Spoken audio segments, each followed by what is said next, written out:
নমস্কার বন্ধুরা, আজ আমি আপনাদের সঙ্গে দারুণ সুস্বাদু একটা মিষ্টি রেসিপি শেয়ার করব। খুব সহজেই কিভাবে বাড়িতে পাউরুটি দিয়ে এত সুন্দর একটা মিষ্টি রেসিপি তৈরি করা যায় তা আপনারা না দেখলে বিশ্বাস করতে পারবেন না। তো চলুন দেখে নেওয়া যাক আমার আজকের রেসিপিটি। এই রেসিপিটি বানানোর জন্য এখানে আমি হাফ লিটার প্যাকেটে দুধ নিয়ে নিয়েছি। এখন এই দুধের মধ্যে 4-5টা এলাচ ভালো করে থেতলে দিয়ে দেবো আর গ্যাসের ফ্লেমটাকে হাইতে রেখে দুধটাকে কিছুক্ষণ গরম করে নেব।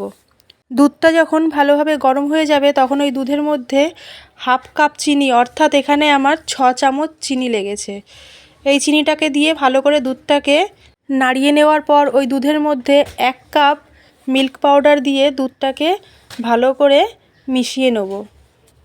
এখন গ্যাসের ফ্লেমটাকে মিডিয়াম টু হাইতে রেখে দুধটাকে বেশ কিছুক্ষণ সময় ধরে ফুটিয়ে নেব। এইভাবেই প্রায় 10 থেকে 15 মিনিট সময় নিয়ে দুধটাকে ভালো করে ফুটিয়ে ঘন করে নেব। দেখুন বন্ধুরা, দুধটা ফোটানোর সময় কড়াইয়ের চারপাশে যে আস্তরণটা পড়েছে সেটা আমি পরিষ্কার করে দুধের মধ্যে মিশিয়ে দিচ্ছি। এইভাবেই একটু সময় নিয়ে দুধটাকে ফুটিয়ে ঘন করে নেব। দুধটা যখন খুব ভালোভাবে ঘন হয়ে যাবে তখন এই দুধটাকে অন্য একটি পাত্রে ঢেলে নেব। দেখুন বন্ধুরা, দুধটা দেখেই বোঝা যাচ্ছে যে দুধটা কতটা ঘন হয়েছে।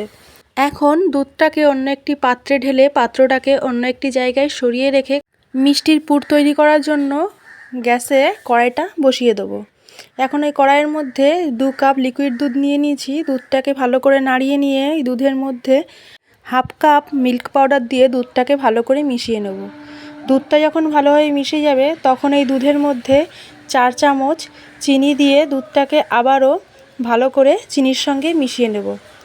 এখন এই দুধের মধ্যে 4টে ছোটো এলাচ আর 1 চামচ ঘি দিয়ে দুধটাকে ভালো করে ফুটিয়ে ঘন করে নেব।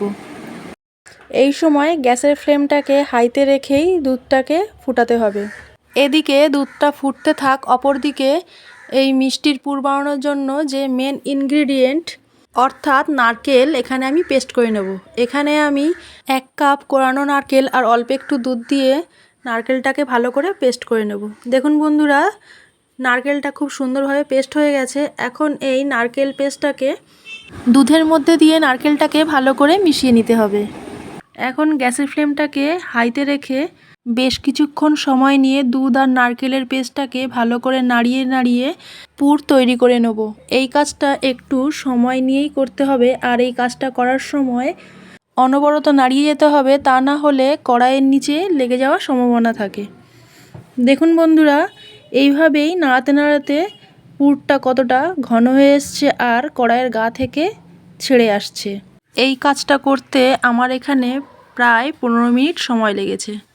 দেখুন বন্ধুরা, পুরটা এখানে খুব সুন্দরভাবে তৈরি হয়ে গেছে। এখন পুরটাকে অন্য একটি পাত্রে ঢেলে ঠান্ডা করে নেব।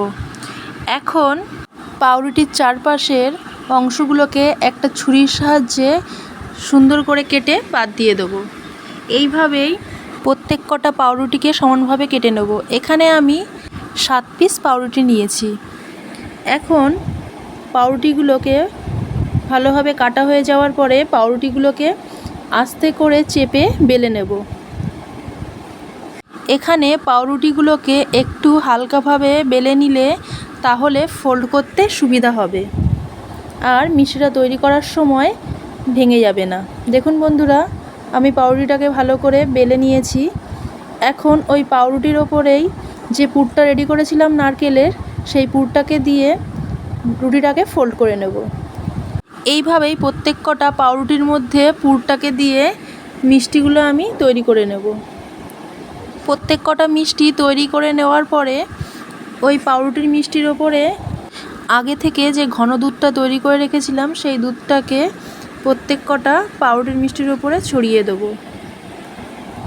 এইভাবেই দুধটাকে ভালোভাবে পাউরুটির ওপরে দিয়ে দেওয়ার পর একটু ডেকোরেশন করার জন্য প্রত্যেক কটা মিষ্টির উপরে একটা করে কিশমিশ আর কয়েকটা পেস্তা বাদাম কুচিয়ে মিষ্টির উপরে ছড়িয়ে দেবো। দেখুন বন্ধুরা, মিষ্টিটা দেখতে খুব সুন্দর লাগছে। আপনারাও এইভাবে পাউরুটি দিয়ে বাড়িতে একবারের জন্য হলেও মিষ্টিটা তৈরি করে দেখতে পারেন। খেতে খুব অসাধারণ লাগে।